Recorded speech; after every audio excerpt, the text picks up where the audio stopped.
Bienvenue à un autre épisode de Entre deux versets. Lydia. Bonjour. Alberto. Salut. Eliana. Bonjour. Aujourd'hui, on parle de Jésus, bien évidemment. Mais dans ce cas-ci, j'aimerais échanger avec vous pour le temps qui nous est alloué sur cette fameuse prière que Jésus a fait dans l'Évangile de Jean, qu'on appelle la prière sacerdotale. J'aimerais qu'on s'arrête sur cette prière-là. Parce que j'ai l'impression que là-dedans, il y a des choses très intéressantes à discuter.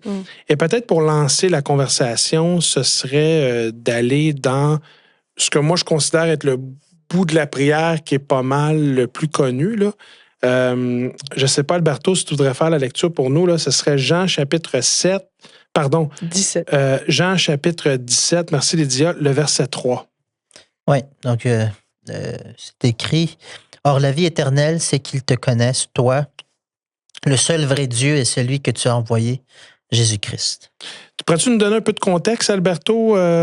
Prière sacerdotale dans l'Évangile de Jean, on est où là, dans le ministère de Jésus? Oui, donc déjà dans l'Évangile de Jean, donc on a pas mal 3 ans et demi de Jésus résumé en environ 12 chapitres. Et puis à partir du chapitre 13 jusqu'à la toute fin, donc la deuxième partie du livre, donc de l'Évangile selon Jean, est utilisé pour décrire la dernière semaine de Jésus. Donc, de là, l'importance de cette dernière semaine de Jésus. Et ici, Jésus, après avoir enseigné aux disciples, après avoir transmis ce qu'il considérait essentiel, important à ce moment-là, il va faire une prière, il va prier le Père, et c'est sûr que là, on lit un verset, mais l'objectif vraiment de la prière, c'est vraiment placer les disciples entre les mains du Père, entre les mains du Saint-Esprit pour qu'ils puissent rester un. Et c'est comme ça qu'il va le dire à la toute fin. Tout comme moi et toi, nous sommes un, bien qu'eux aussi puissent être un. Puis j'imagine, et j'en conclus, que cette prière-là, il y a une extension vers nous à travers le temps. C'est que Christ n'a pas juste prié. Oui, il a prié pour les disciples, mais en même temps, la prière de Jésus au 17e chapitre de l'Évangile de Jean ratisse beaucoup plus large dans le sens où on peut se l'approprier, cette prière-là, pour nous-mêmes personnellement. Lydia, quand tu réfléchis au verset que Alberto vient juste de lire, « Or, la vie éternelle, c'est qu'ils te connaissent, toi, le seul vrai Dieu et celui que tu as envoyé, Jésus-Christ. » C'est quoi les premières pensées qui te viennent à l'esprit? Ben, dans le sens que c'est un peu... annoncer ta mission, en fait, la mission que tu dois faire, la mission des disciples, en premier, que eux devaient faire leur rôle, si tu veux, d'aller partout puis de prêcher la bonne nouvelle, finalement, c'est ça, pour que, justement, ce Dieu dont on parle soit intériorisé puis fasse vraiment partie de ta vie, quoi, en fait, c'est ça. Moi, je le vois comme ça.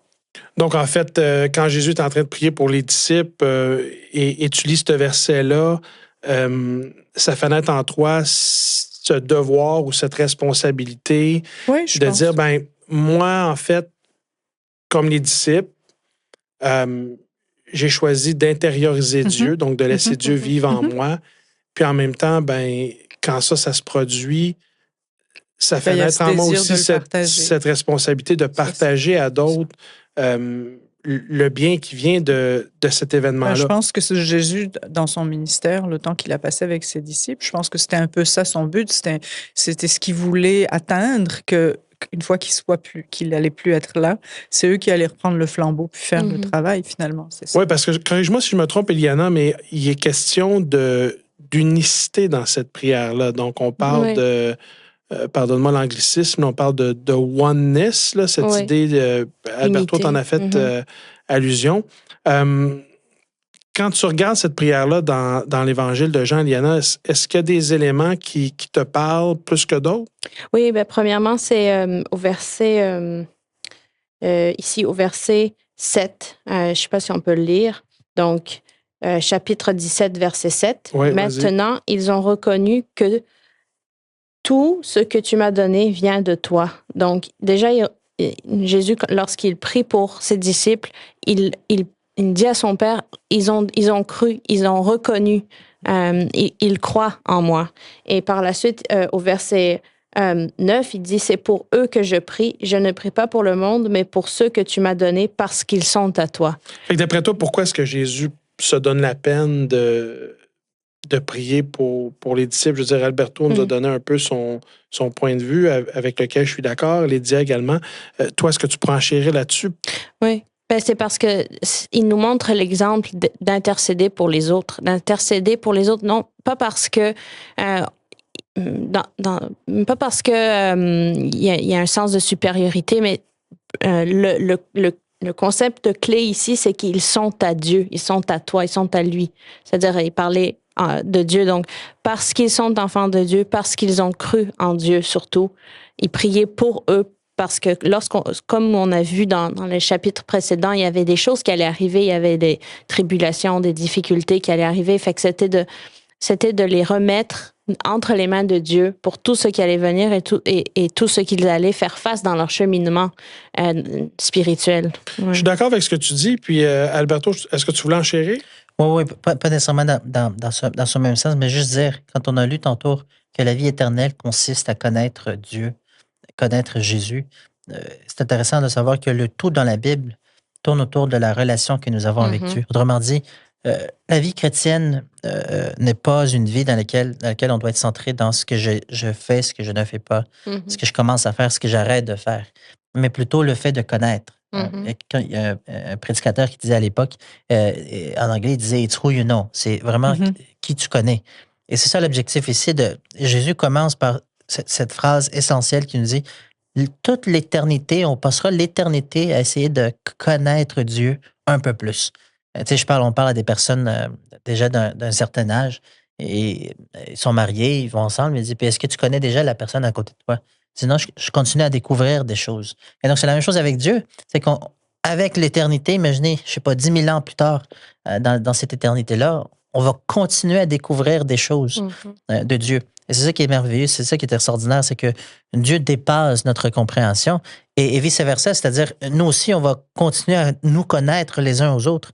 Puis c'est sûr que par la suite, Jésus, dans cette prière, une prière qu'il va faire aux disciples, c'est-à-dire les disciples, sont sûrement en train de l'écouter. Justement, c'est pour ça que Jean est capable de l'écrire ici. Et nous rappelle que le Père a un rôle, Jésus a un rôle, et le Saint-Esprit lui aussi a un rôle quand il est question de notre salut. Quand il est question de sauver l'humanité, Jésus a un rôle, le Père a un rôle, le Saint-Esprit a un rôle, et ils sont tous ensemble, en train de collaborer ensemble comme s'ils étaient un, dans la même mission de sauver le plus de monde possible. Puis il faut aussi réaliser que, tu sais, là, je regarde le verset 12, il dit « Lorsque j'étais avec eux, moi, je les gardais en ton nom. » Il y avait une présence là pour leur rappeler. Cette présence, elle va disparaître, elle sera plus là. Donc, après, il dit, tu vois, ce nom que tu m'as donné, je les ai préservés et aucun d'eux ne s'est perdu. Sinon, celui qui est voué à la perdition, pour que l'écriture soit accomplie. Là, on fait référence à Judas, bien exactement. C'est-à-dire que c'est ça qu'il est en train de prier pour eux parce que lui, il voit plus loin que juste ce moment-là. Il sait ce qui va arriver, mais lui, il pense à l'après. C'est comme, qu'est-ce qui va se passer quand moi, je serai plus là? Jusqu'à présent, moi, je les ai soutenus, je les ai aidés, je les ai conseillés, c'est ça. Mais là, maintenant, moi, je ne serai plus là pour faire ça. Donc, il faut qu'ils intériorisent ça pour qu'eux puissent continuer le travail et accomplir la mission qu'on leur a donnée, tu vois. Je vais revenir sur le point pour ensuite enchérir sur ce que tu partages, l'idée de l'intercession. En fait, moi, quand je lis la prière sacerdotale de Jésus dans l'Évangile de Jean, chapitre 17, évidemment, c'est une prière là, qu'on peut déballer longuement. Mais j'ai le sentiment qu'il y a des faits saillants. Un des faits saillants, c'est que c'est clair que la question du pardon de Dieu, de la vie éternelle, du salut, c'est une question de relation avec Dieu et d'accepter Christ dans notre vie comme Sauveur et Seigneur. Donc, connaître Dieu conduit à l'expérience de nouvelle naissance et l'espérance de la vie éternelle. Fait que ça c'est une chose. Mais tu as mentionné, Iliana, la question de l'intercession. Puis moi, j'ai remarqué que j'ai eu un avant et un après, moi, avec Dieu. Avant Dieu, j'étais extrêmement égocentrique, centré sur moi.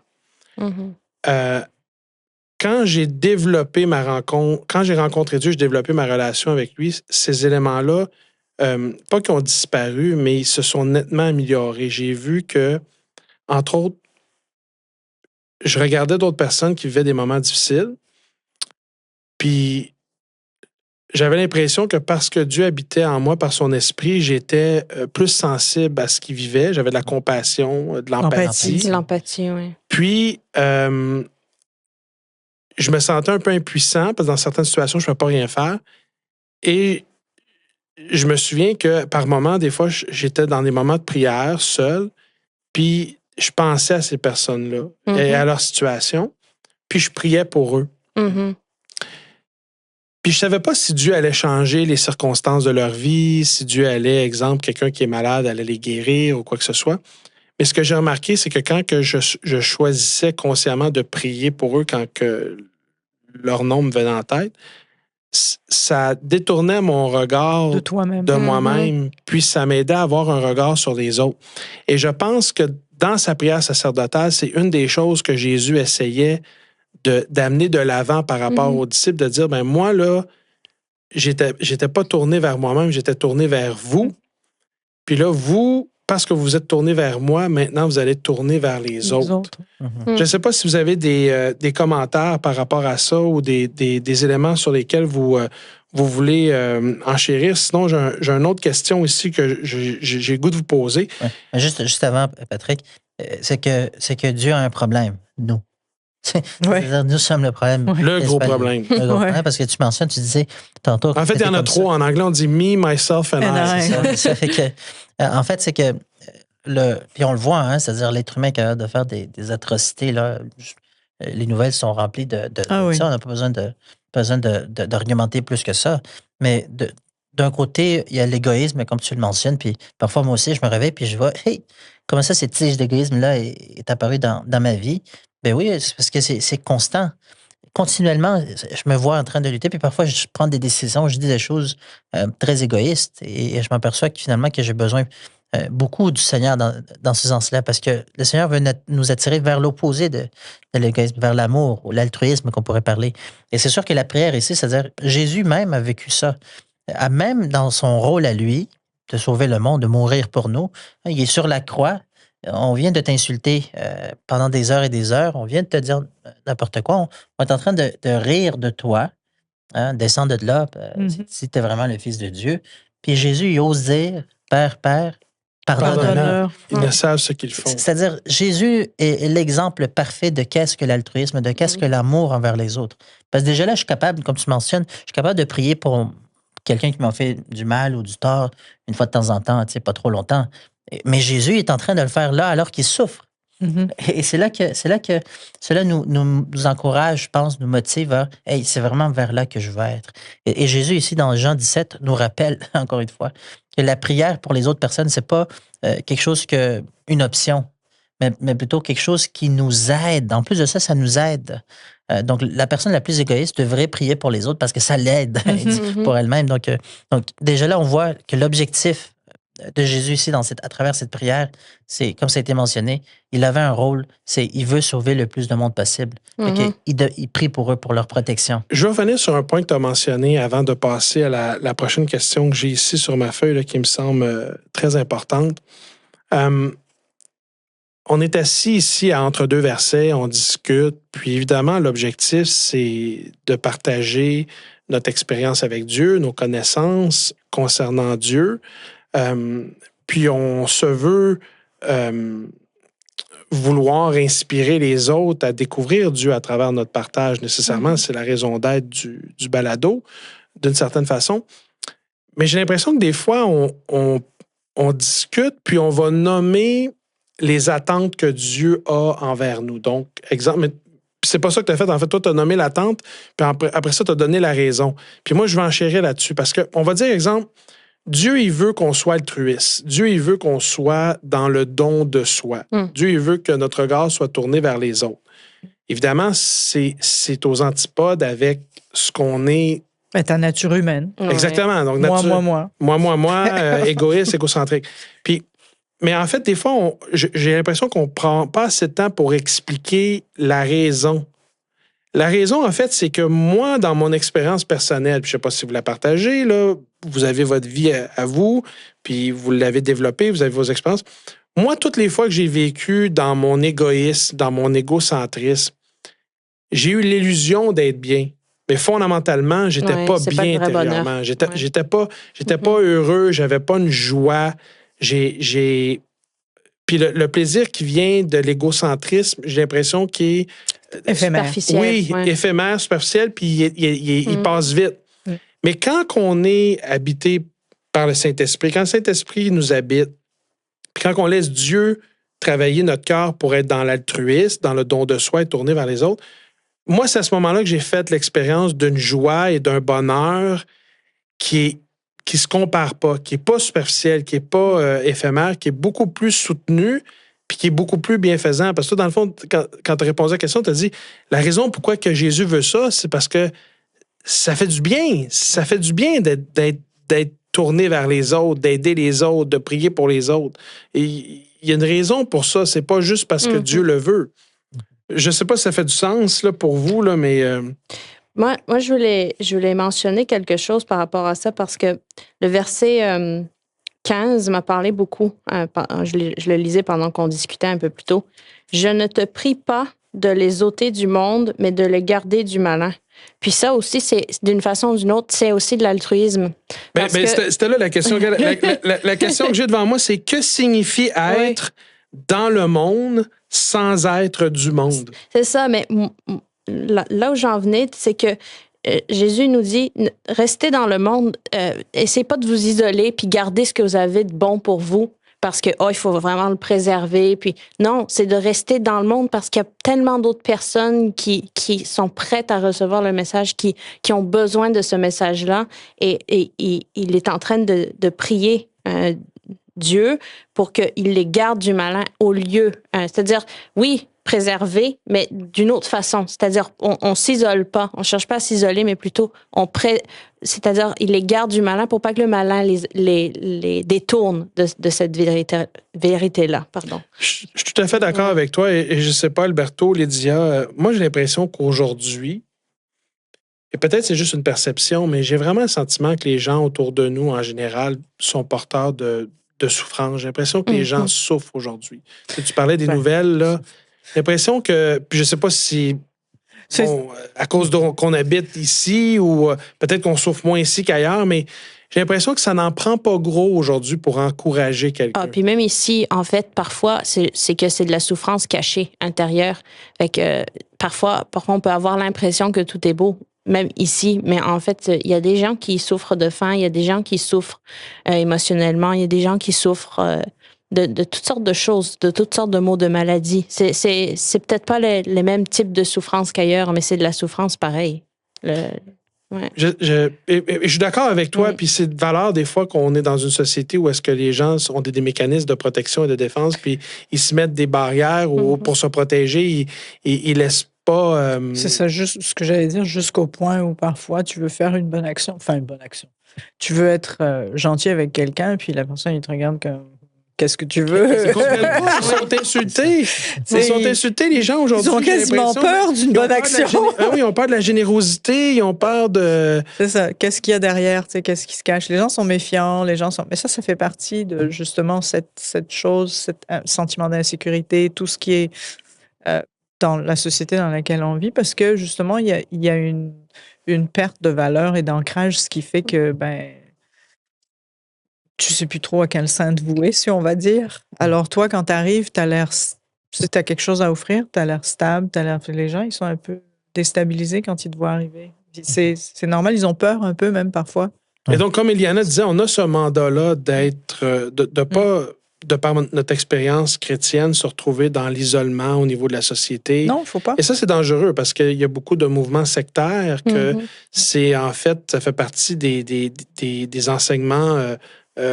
au cœur de ces sectes où c'est de se séparer complètement de la société, de ne pas se laisser contaminer par ceci ou cela, alors que l'enseignement de Jésus, c'est le contraire. Il dit, soyez pleinement ancrés dans une relation en moi, avec moi, puis aller faire du bien dans la société. Si tu regardes le ministère de Jésus, il n'était pas caché dans une cabane. Hein? Il était toujours en train de marcher Toujours avec avec les les gens. foules, avec Ouais. les gens, C'était son ministère. Donc, en fait, si nous, on veut vivre à l'image à son image, ben, il faut un peu qu'on fasse ça. On peut pas rester chez nous enfermés sans avoir de contact avec personne. Il faut Parce sortir. que l'objectif, entre autres, de cette relation avec Christ, c'est justement de la partager avec d'autres dans un point de vue pratico-pratique, à cause que ça nous a fait du bien, ça nous a transformés positivement, puis maintenant, on veut partager cela avec d'autres. Ouais. Alberto, si je te pose la question, qu'est-ce que ça veut dire pour toi d'être dans le monde sans être dans le monde?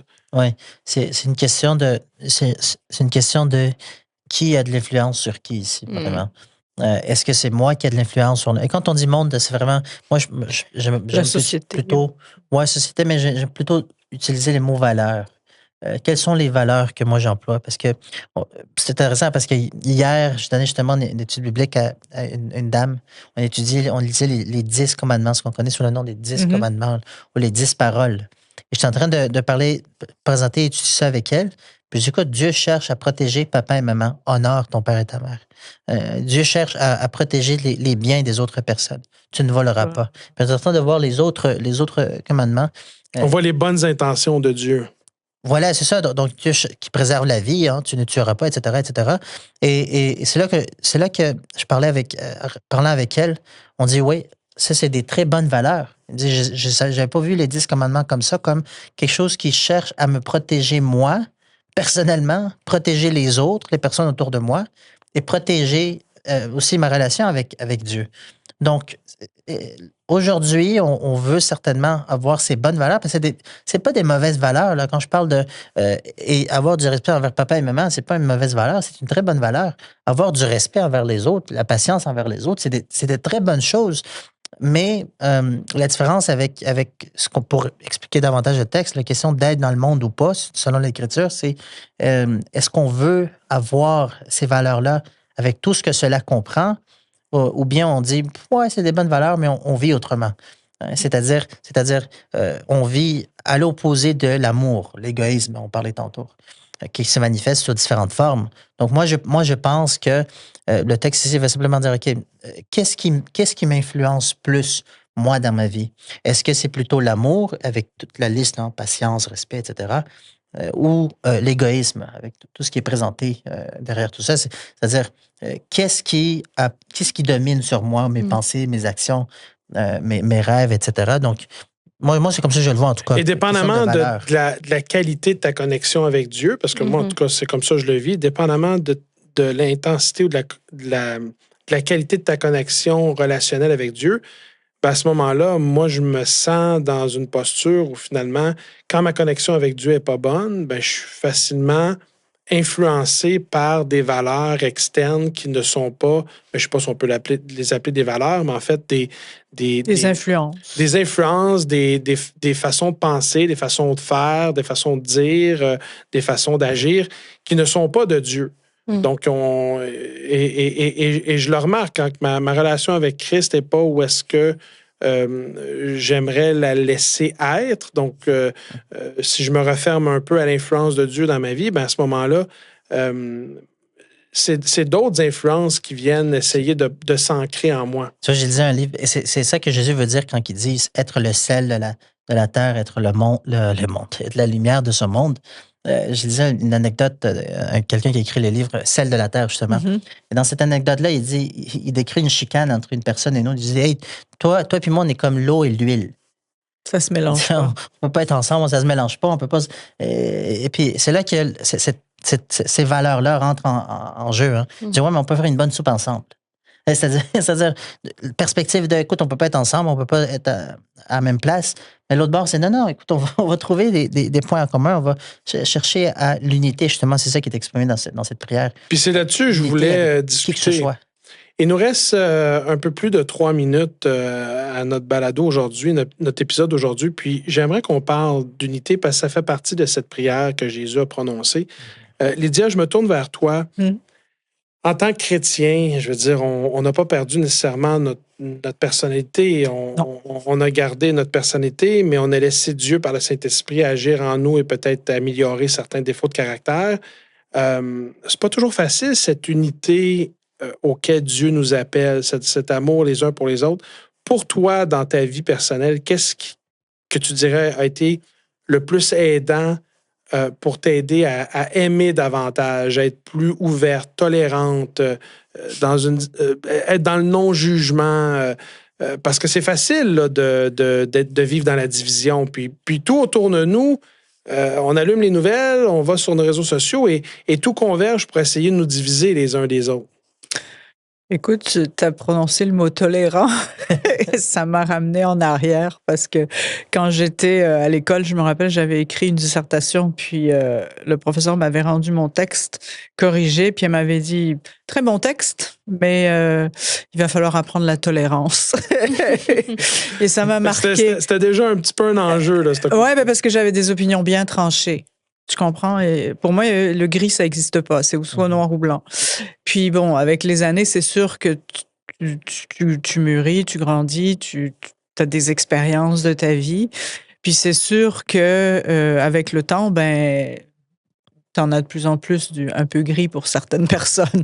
Puis tu comprends que toi, tu chemines, mais les autres aussi cheminent. Ce qui fait qu'on n'avance pas tous à la même vitesse. Donc, il faut laisser une chance au coureur. Exactement. Donc, c'est là où entre la tolérance, où tu te dis, bon, ça me frustre, j'aime pas ça, mais bon, on va lui donner sa chance. Peut-être que dans quelques temps, ce sera différent. Puis, tu sais, moi, ma nature, c'est... Je vais pas me fâcher avec toi, mais je vais te le faire savoir. Tu le sais, tu travailles avec moi. Donc, mais gentiment. J'essaie de le faire toujours gentiment pour que des fois on n'est pas conscient de ce qu'on fait. Alors, mais c'est quoi qui t'a aidé le plus à devenir oui, ben c'est tolérante? C'est là que je m'en viens. C'est parce qu'avec le temps, c'est sûr, ta relation avec Dieu évolue aussi. Hein? Puis, il y a des épreuves dans la vie, des choses qui te rapprochent de Dieu davantage. Puis là, tu réalises que finalement, oui, tu peux avoir des opinions bien plantées, mais en bout de ligne, c'est pas toi qui décides. Tu sais, dans le sens que tu as peut-être une petite influence. Et c'est là la différence, tu vois, quand on parle de unité, mais pas de uniformité. Exactement. On ne peut pas tout penser pareil. Non. C'est-à-dire, on aime un jardin où est-ce qu'il y a juste des tulipes. Quand on va à Ottawa, il y a juste des tulipes, c'est beau, etc. Mais elles sont toutes de différentes couleurs. Mais là, il y a plein de couleurs. Mais un jardin aussi, plein de formes, grandeurs, etc. C'est aussi beau. Ouais. Ben moi, tu parlais de prédicateur par anecdote. Moi, j'en ai entendu une bonne. On nous disait, tout le monde est d'accord qu'on doit manger des carottes. C'est-à-dire, c'est bon pour la santé, manger des carottes. Maintenant, il y en a qui vont les aimer crues, il y en a qui vont les aimer cuites, vapeur, râpées, tranchées. Il y a plusieurs façons de manger des carottes, mais l'important, c'est de manger des carottes. Il y en a qui mangent le lapin directement. Misère, OK. Moi, je n'étais pas rendu là. Je pense que, puis là, je vois le timer là, qui est en train de tomber en zéro.